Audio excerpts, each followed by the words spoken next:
Well now, the second official trailer for Sonic the Hedgehog 3 released, which means I have to delay even more of my videos.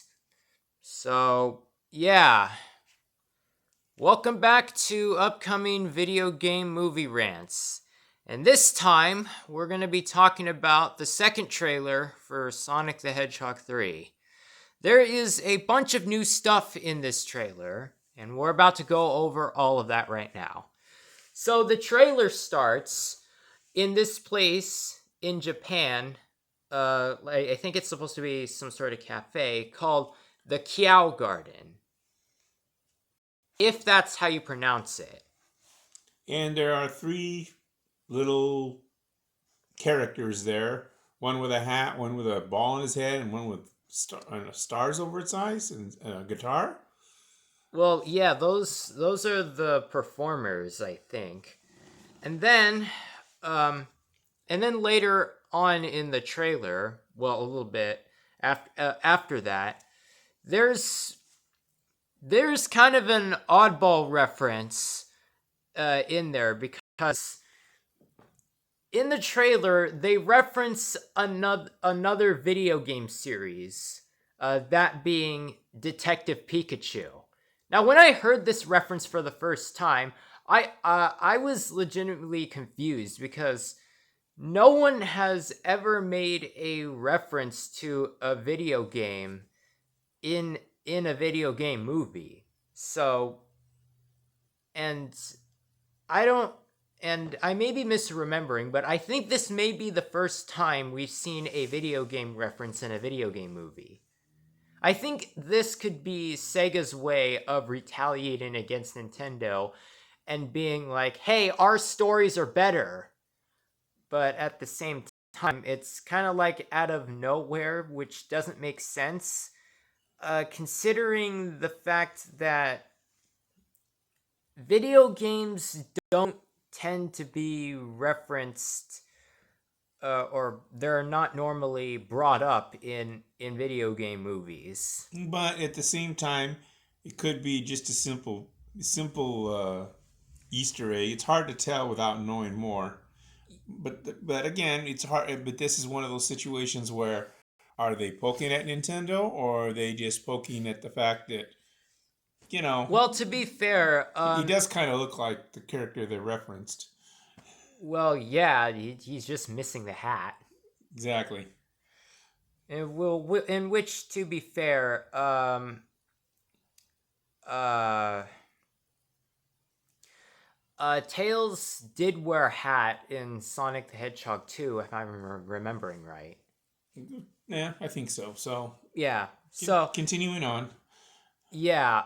Oh, yeah, and Knuckles kind of goes out of character for mocking Tails for looking like Detective Pikachu. He starts laughing at him and saying, "Yeah, you do look like him." Yeah, that's kind of a bit out of character for Knuckles if you think about it, because Knuckles is supposed to be like a warrior, right? And yes, warriors tend to intimidate other their enemies by Yeah, but I think in this case it goes to show that maybe Knuckles' character is getting a little more evolved and starting to develop a sense of humor. yeah, that wouldn't work. That I don't think so, because so far, what we've seen is that Knuckles uh doesn't really tend to laugh at most of anything. Yeah, but then again, maybe he started to change a little bit and evolve. Who knows? It's not. Maybe that's a reference to his character, growing a little bit. Well, we'll have to see. We'll have to see. So next up, so after that, some of Robotnik's drones attack the place, and then we see, a bunch of a bunch of people over at Gun trying to capture this new foe, this new threat called Project Shadow, as it was said in the first trailer. Nothing new, but and then basic stuff. And then there's and then we see that there's two Robotniks now, which we've already known because of the first trailer. And this was kind of revealed before this trailer came out, but it wasn't revealed in the first trailer. And that is the fact that both Robotniks are both played by Jim Carrey. And it has been finally revealed and straightened out that the other Robotnik is his grandfather, because he actually calls him, was it Grandpa or Gramps or something like that? Yeah, well, Or he said Granddaddy-o. Yeah, Granddaddy-o. So he's basically saying that's his grandfather. So based on Yeah, that, we but now know that it's not his father, it's his grandfather. yeah, we can say with that, but then that kind of contradicts what he said in the first trailer, because in the first trailer he said Papa, which naturally you would think that the other Robotnik is his father. But nope, Paramount went around and gave us the middle finger and say, "Hey, no, he's not his father, he's his grandfather, so piss off." Well, but the thing is, it was kind of confusing considering that first he references him one way and then another. But then, of course, there are some families where they do reference a grandfather as Papa. Is that what you said it was? Yeah, Robotnik said Papa in the first trailer. Some families do that with the grandparents, but again, Granddaddy-o kind of gave it away. It really is his grandfather. Yeah. The moment we heard that, we knew for certain that the other Robotnik is his grandfather. Yeah, exactly. And another confusing thing is that how exactly do you play two live action characters in a movie at the same time? Because if you think about it, that wouldn't work for a live action movie. Naturally, you would think that two separate actors would play the two characters. But again, it goes to show the level of talent that Jim Carrey has, because he's the one doing it. Well, again, that doesn't make sense because both characters are on screen together, right? And if they're both played by the same person, how do you pull that off? Is Jim pausing time and being in two places at the same time? No, it's just trick photography. They have ways of doing that. They've had other movies where they've had somebody play two characters at once. So there's a trick photography to it, but we're not going to get into that discussion here. I mean, it'd be one thing if it was an animated movie, or if the two characters were animated in a live action movie, but both characters are live action, so... Again, there's a film trick, but we're not going to discuss that today. So Project Shadow creates this giant null void thing, and then Team Sonic has to escape through using a ring, which thankfully Sonic knows all these trick shot bullshit, and manages to get back to Green Hills. However, they're still all chained up together. Oh yeah, and here's another thing that kind of threw us off. So if you noticed, Tom is wearing a Donut Lord sweater, and Maddie is wearing an all or muffin apron. And if you notice, there are some pastries around the house. So did Paramount downgrade their characters to just be bakers now? Cause what the hell? Or did they simply try to poke fun at the characters? Yeah, because if they're trying to poke at the characters, then I'm just more pissed off now. Because... Well, anyways, like I said, so this is the next thing that we see in... So Tom... sorry. So Sonic tells Tom that basically a new threat has come, and it's here where we find out that not only is Tom a gun agent, but Maddie and Maddie's sister Rachel are also gun agents. Okay, so Tom becoming a gun agent is one thing, because he didn't really do much to threaten gun. All he did was shove someone and then punch another agent in the face. But But Maddie and Rachel are an entirely different story because they just wiped everyone out. Yeah, They did even more damage than Tom did. but they were doing this trying to rescue Tom, so maybe they figured it was justified. Because, in number two, we know that, of course, they have to free Tom and Sonic just so they can save the day. Yeah, and so I'm glad that we know what happened to Rachel after the events of Sonic the Hedgehog 2. Like, I'm glad I get to see her again, but at the same time, her inclusion in this movie doesn't exactly work. But again, we don't know why, so we have to see. Oh, yeah, and here's something that pisses me off even more. And that's the fact that Randall is still working for Gunn. Now, here's the thing. In Sonic the Hedgehog 2, Randall betrays Gunn by sacrificing himself to defend Rachel. Yes, this is true. So if Randall betrayed Gunn, why and how is he still working for Gunn? That is a question that remains to be seen. No, because if you betray someone, you wouldn't, or if you betray a corporation, or something like that, you wouldn't be able to work there anymore, right? Well, okay, here's the thing though. They let Rachel and Maddie in.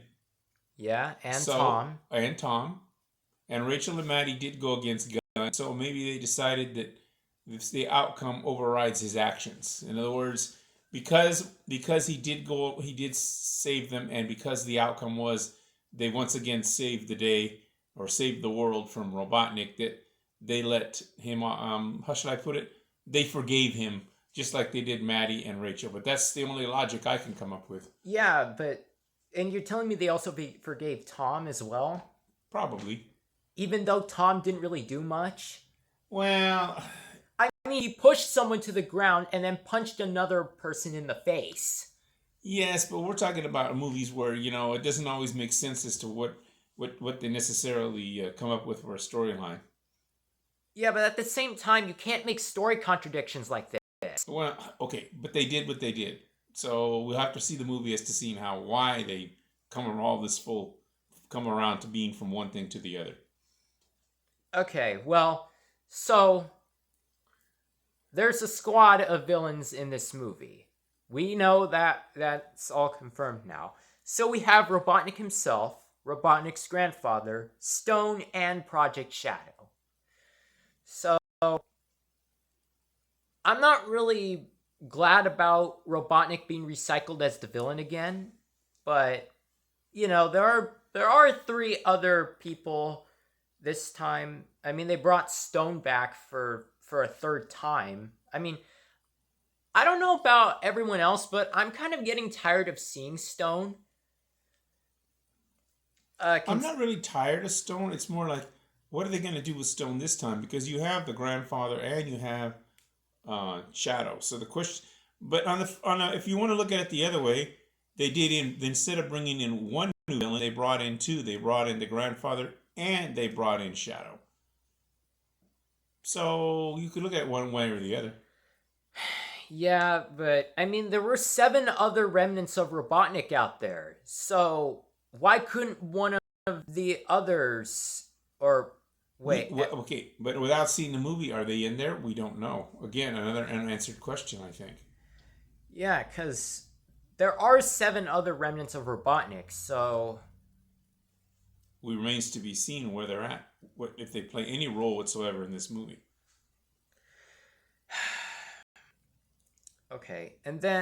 so then we see the pod that was, or the ship thing that came out of the river in London is not a ship at all, but rather a space station. At least that's what it appears to be. And from the background, it's got the lens as it's taking off out of the water. It's right by the London Bridge, so this is a reference to it being in London. No, it's not a reference. It is in London. Right. So Yeah, there is a significant difference for it being a fact or being a reference. Okay. Well, either way, that is definitely the London Bridge that is taking off next to, which brings another interesting point. How did they manage to do it, create this, build this thing in the middle of a bustling, huge, busy city without anybody noticing? That's a real question mark in itself. How do you get away with that in a city that has that many people? And by the way, that's a city that is loaded with cameras everywhere. Every street has a camera. So how do they pull that off? Yeah, that's another good point right there. What is with all of these story contradictions here?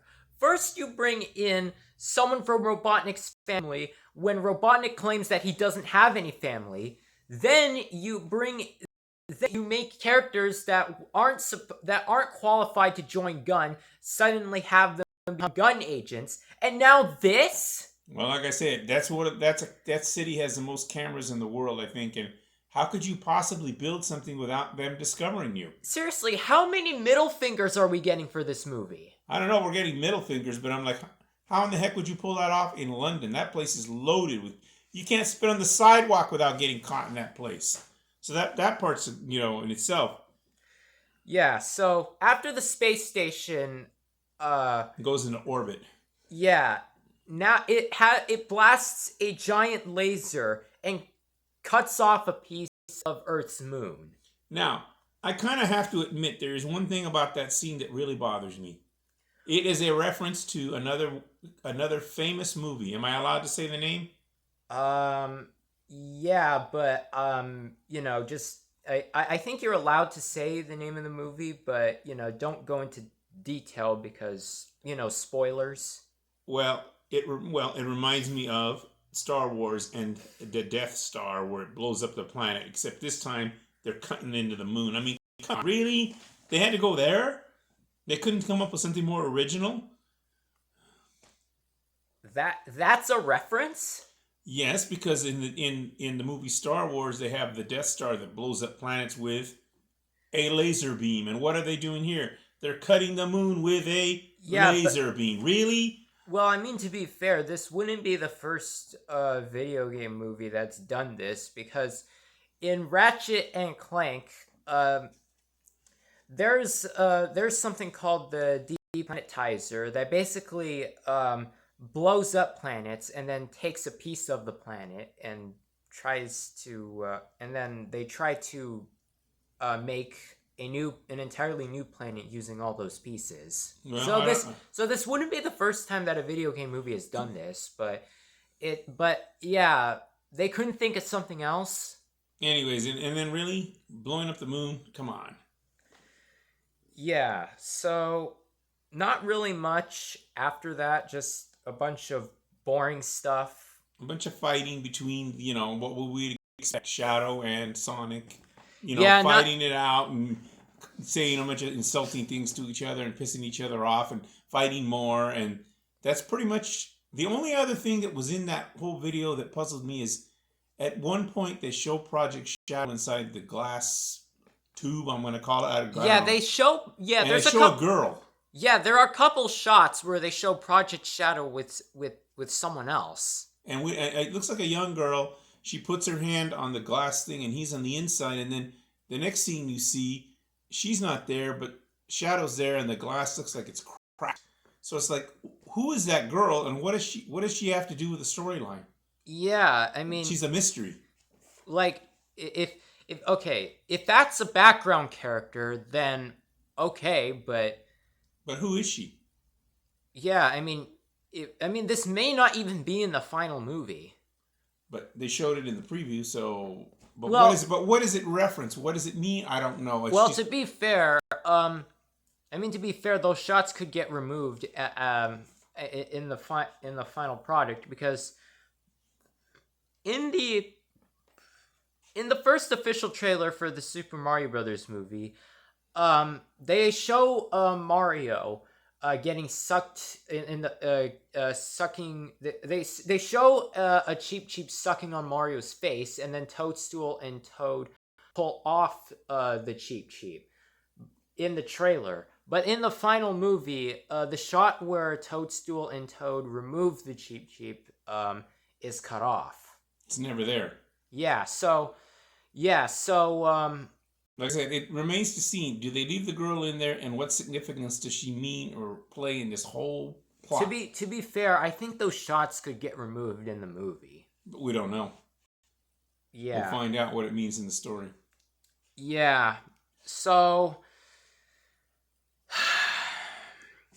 that is it for this episode of upcoming video game movie rants. I'll try and get future videos out as soon as I can. It's just that with all of these video game movie trailers that have been coming out recently, I haven't had the time to work on in my videos. So I will get all the videos I've been working on out as soon as possible. But of course, if another video game movie trailer comes, then that means I have to delay my projects even more, and then okay, so like this video if of course you liked it. Share this video with others you know and spread the word about this video game movie. Meh. And then subscribe if you want to see future episodes like this and so forth, and then turn on notifications if you are subscribed or don't. I don't really know what you do. I mean, it's up to you. I'm not forcing you to. I'm also not the okay, well, that's it for this episode. So bye.